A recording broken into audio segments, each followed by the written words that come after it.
ᱥᱟᱱᱟᱢ ᱜᱟᱛᱮ ᱠᱚ ᱡᱚᱦᱟᱨ ᱚᱱᱠᱟᱜᱮ ᱵᱟᱨᱦᱮ ᱥᱮᱫ ᱤᱧ ᱨᱚᱯᱚᱲ ᱵᱟᱲᱟᱜ ᱠᱟᱱ ᱛᱟᱦᱮᱱ ᱚᱸᱰᱮᱜᱮ ᱢᱤᱫᱴᱤᱡ ᱜᱤᱫᱽᱨᱟᱹ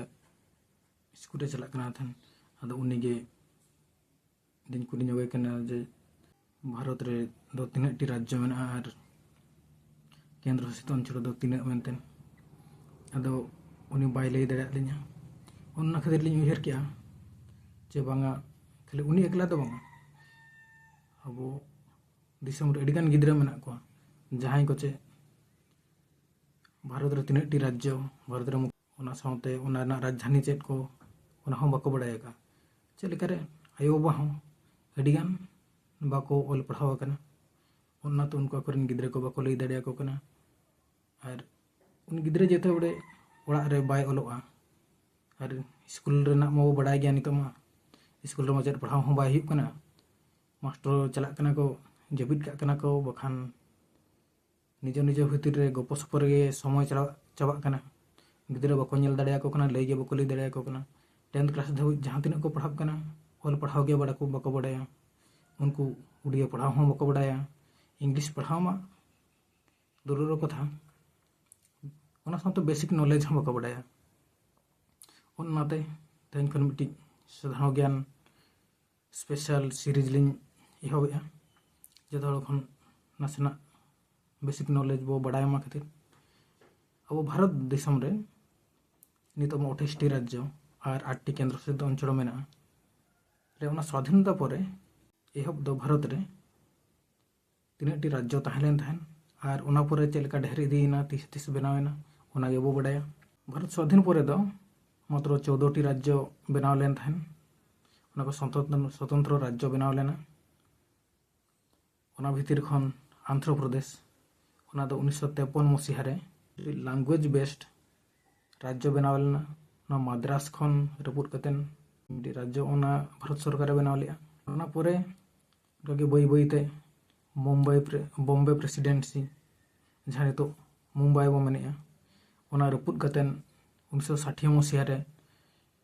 महाराष्ट्र जहाँ चो मराठी हड़ को लगिन और गुजराती हड़ को लगिन ओना बॉम्बे प्रेसिडेंसी बारिया राज्य बनाव लेना ओना परे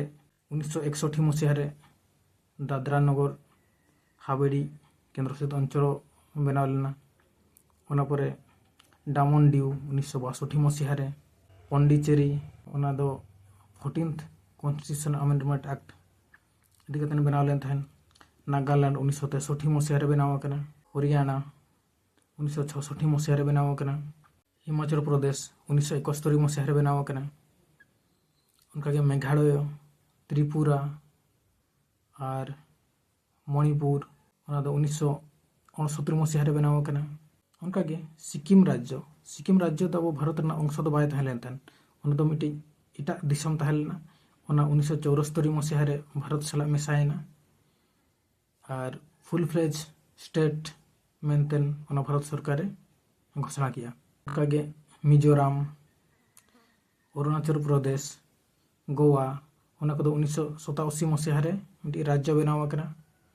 अब भारत दिसम रे जतखन तायम ते फॉरेनर जहाँ पोर्तुगीज को शासन थान उनको को जतखन तायम ते को चलाव कना अब भारत को अड़ा का उनको दो गोवा रे को शासन थान ओनाते गोवा विजय दिवस 1961 रे वो पालने और ओना दो फुल फ्लेज राज्य 1987 मसीहा रे बनाव कना उनका गे छत्तीसगढ़ झारखंड उत्तराखंड ओना को 2000 मसीहा रे मिटी मिटी नवा राज्य बनावेना और नितो 2014 मसीहा रे आंध्र प्रदेश खन भेगार कतेन तेलंगाना मिटी राज्य बनाव कना